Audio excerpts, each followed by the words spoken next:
Breaking the Silence is a podcast that dives into the intricate and often challenging topics of grief and loss within relationships. Through insightful discussions, the podcast aims to explore how pain can be transformed into purpose, leading to healing and growth. By addressing themes such as inner child work and the journey towards feeling alive once more, this podcast offers a beacon of hope for those navigating difficult emotions. Ultimately, Breaking the Silence aims to guide listeners towards moving forward and embracing all the blessings that life has in store as they embark on a journey of self-discovery and spiritual fulfillment.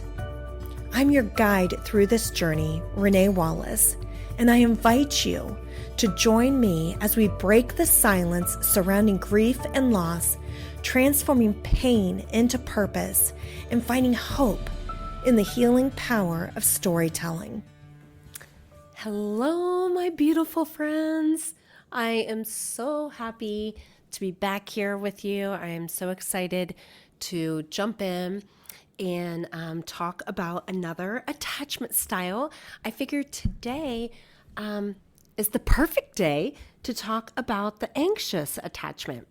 And so if you have ever found yourself worrying about where you stand in a relationship, or if you've ever felt a bit too invested in trying to make sure everything's okay between you and someone else, this episode is for you.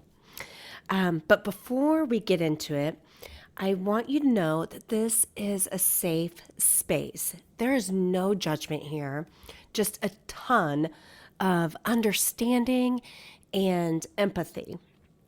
So grab your favorite drink, whatever that is, coffee, whatever, get comfortable, and let's chat about what it means to have an anxious attachment style. So, okay, what is anxious attachment?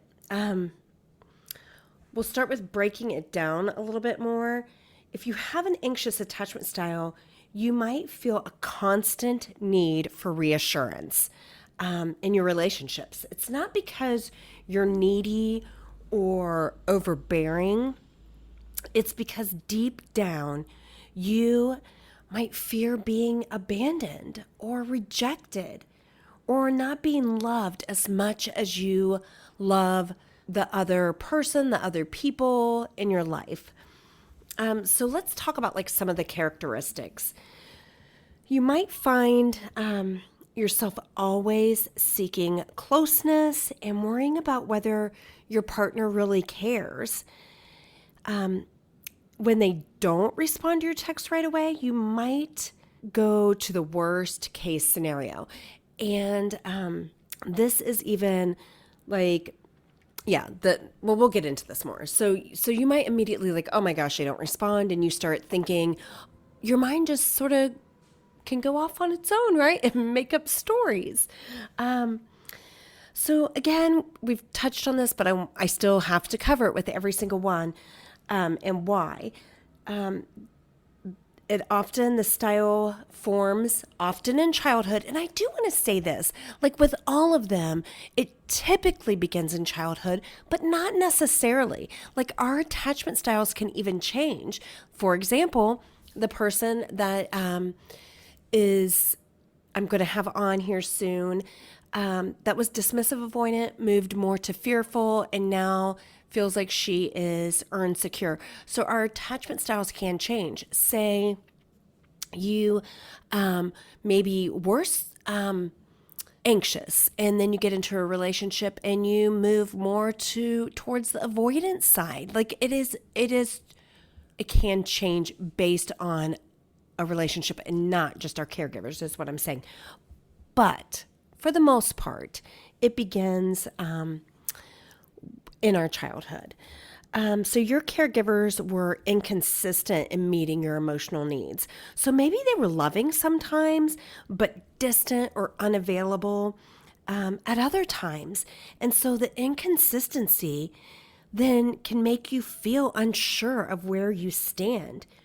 which carries over into adult relationships. Remember, this isn't something that you chose. And I want to say that, again, for all the attachment styles,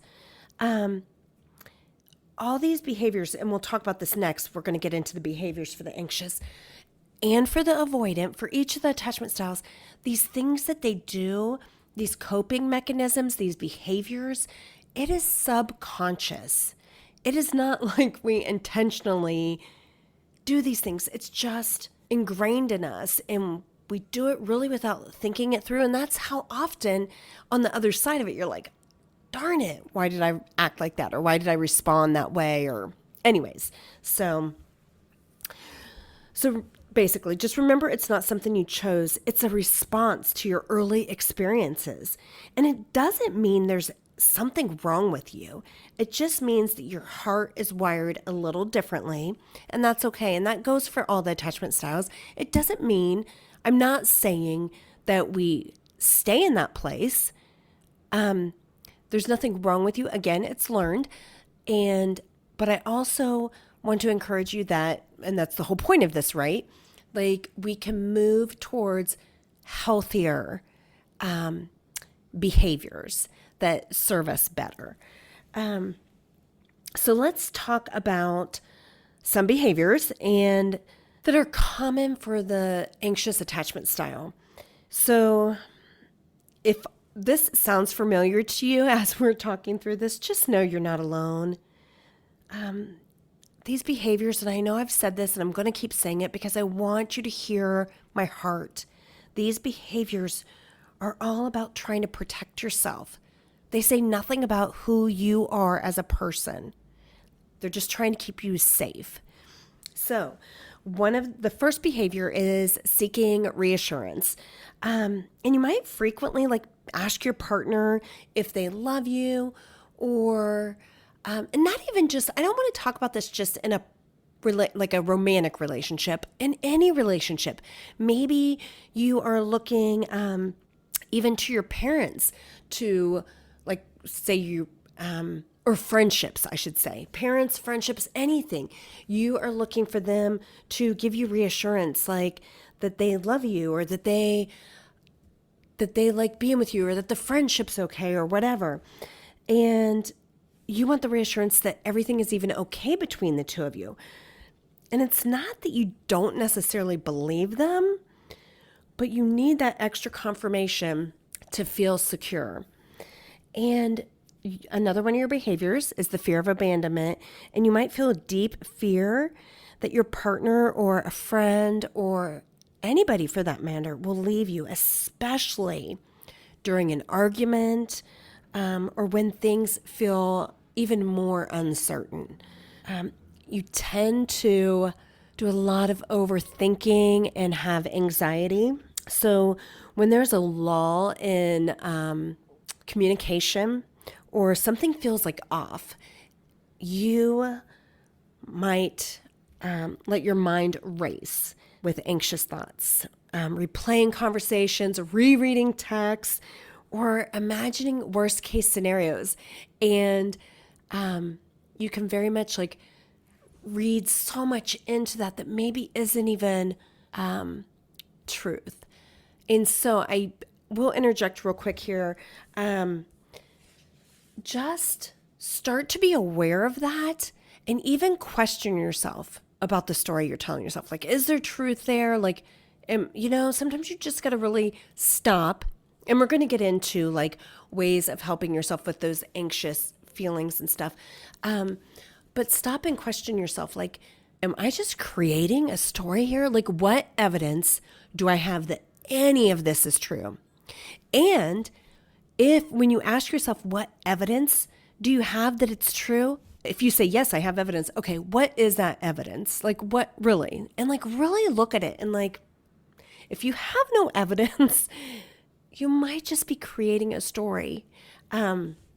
So sometimes the anxious attachment can also get a bad rap, and it's important to understand their strengths as well. They have the ability for deep emotional connection. People with an anxious attachment style are often incredibly empathetic and emotionally in tune with their partners, with their friends, with their kids, whatever. You feel deeply, and that can lead to strong, meaningful relationships. You also value commitment. You value relationships highly and are often very committed to making things work. Even when times get tough, you're not quick to jump ship. You're more like, I'm in it for the long haul. I'm willing to work through it. And I think that is a beautiful thing. I do think sometimes, and again, we can get into this, sometimes there is self-abandoning. Like there's the point where you got to say, I'm committed to this. I'm willing to work through the tough times. But you also have to be able to acknowledge, like if somebody's not meeting you there, to no longer self-abandon yourself to try to save a relationship or someone else or whatever. Another one for you, another strength is the openness to growth. And so because you're so in touch with your emotions, you're often open to self-reflection and growth, which can lead to healthier, more fulfilling relationships in the long run. And that is such a beautiful thing, that you do have the ability to self-reflect and be willing to grow and learn and evolve. So anyways, the purpose of this is not to change. The purpose of this podcast, this whole series, of course, is not to change anybody. I've already told you we cannot change people, but we can share. And there can be learning and growth and finding better ways to understand your habits and your behaviors and where they come from, and then how to navigate them in a way that feels good for you and that brings you towards security. So let's go ahead and talk about some of the challenges for the anxious and growth opportunities. So the first challenge, the need for reassurance. Try to build self-reassurance by reminding yourself of your worth and the love you bring to your relationships. So it's okay to ask for reassurance, but also know that you're enough just as you are. So what I would encourage there really is starting to learn to validate yourself, to not always look for external validation. I think that becomes that reassurance that, like I said, I've already said that, it very much becomes a part of the anxious, that they need to be reassured. Like maybe you need to hear from your romantic partner that you're beautiful or that you're smart or you're funny, like any of those things that just reassure you that they see something in you, or for a parent, or a teacher, or a coach even, to hear the praise of oh my gosh, you are so good at what you do, the praise of the sports, whatever. And I'm not saying that we shouldn't do that. And I'm not saying that, that should feel good. Of course, and us as parents, we need to do that for our kids. But what I'm saying is don't look to someone else to fill you up, to determine your value or your worth. That comes from within. That comes from being connected to God, and loving yourself in that way. And I was going to say, I'll come back to it because it slipped my mind. Another challenge. So challenge number 2 is the overthinking and the anxiety.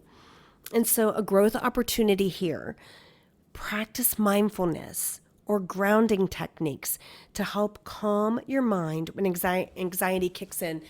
And you know what that is. If you deal with that anxious attachment style, your mind will just start ruminating, overthinking, playing things over and over again in your mind, on a loop. Your brain is looking for a different outcome. Your brain is just trying to fix the way the story is going.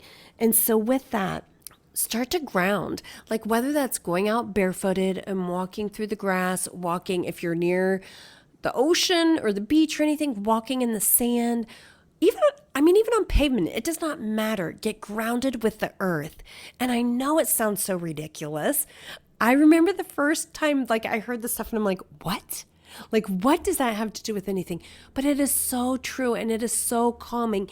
Even going outside and walking is going to help to regulate your nervous system, because when you start the overthinking and all the ruminating and the anxious thoughts, your nervous system is on high alert, and you have to work with whether it's the breathing techniques, getting out and walking in nature, journaling.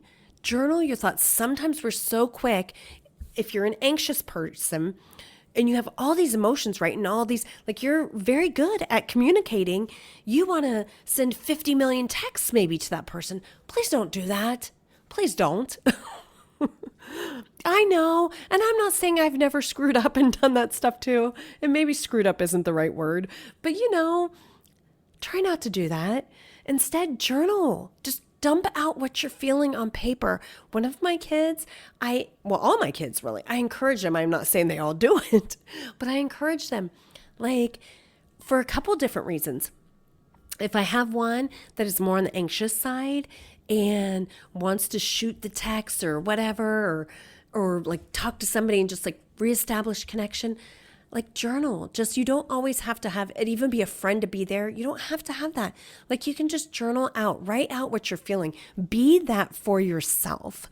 And then on the flip side, maybe I have some that struggle a little bit more with communicating, and especially face-to-face communication, or even, so I encourage them, write it out, even if they need to write a note between me to communicate. I'm good with that. Whatever way my kids, the people I love, whatever way they need for communication, I'll meet you there, because not everybody communicates the same way. And I sort of went off topic, but my point is, practice the mindfulness, and know that it's okay to feel uncertain sometimes. Relationships aren't always clear cut, and that's normal.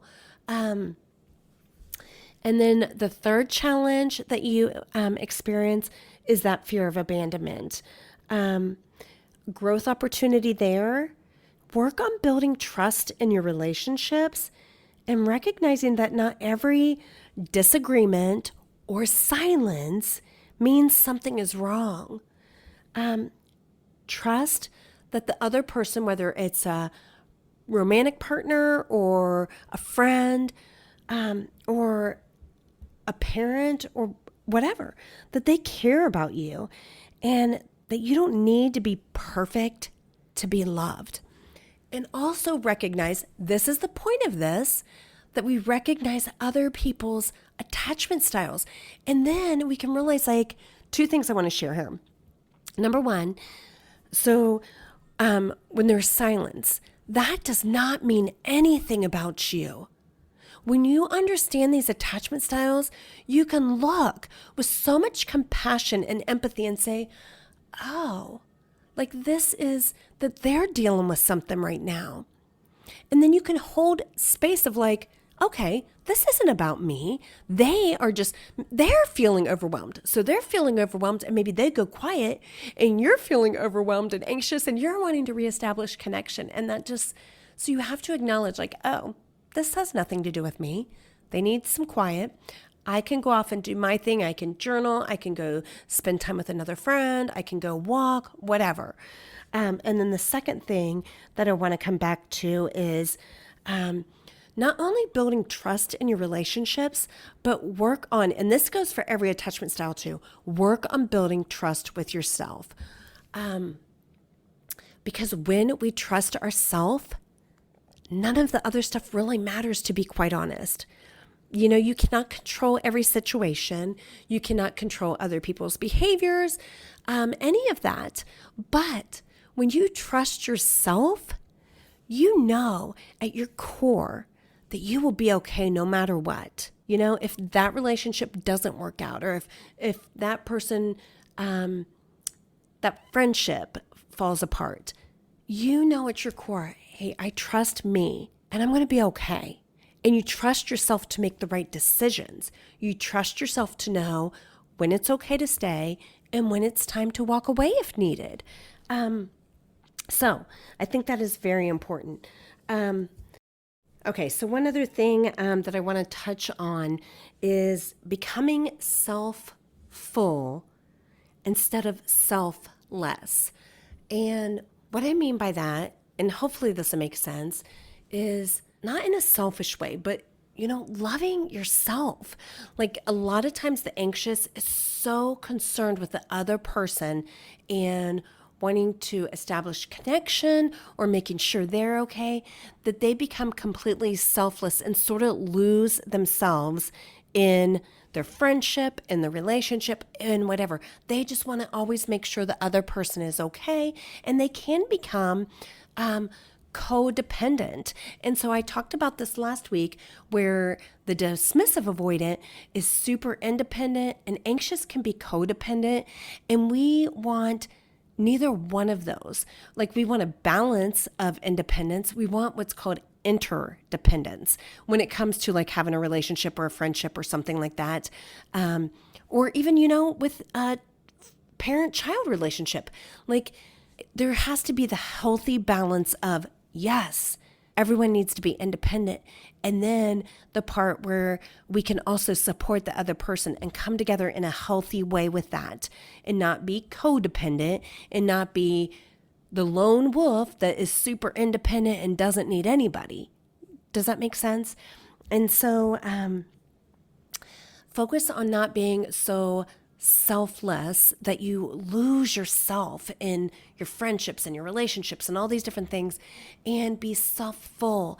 Fill yourself up with the things that bring you joy, that make you thrive inside.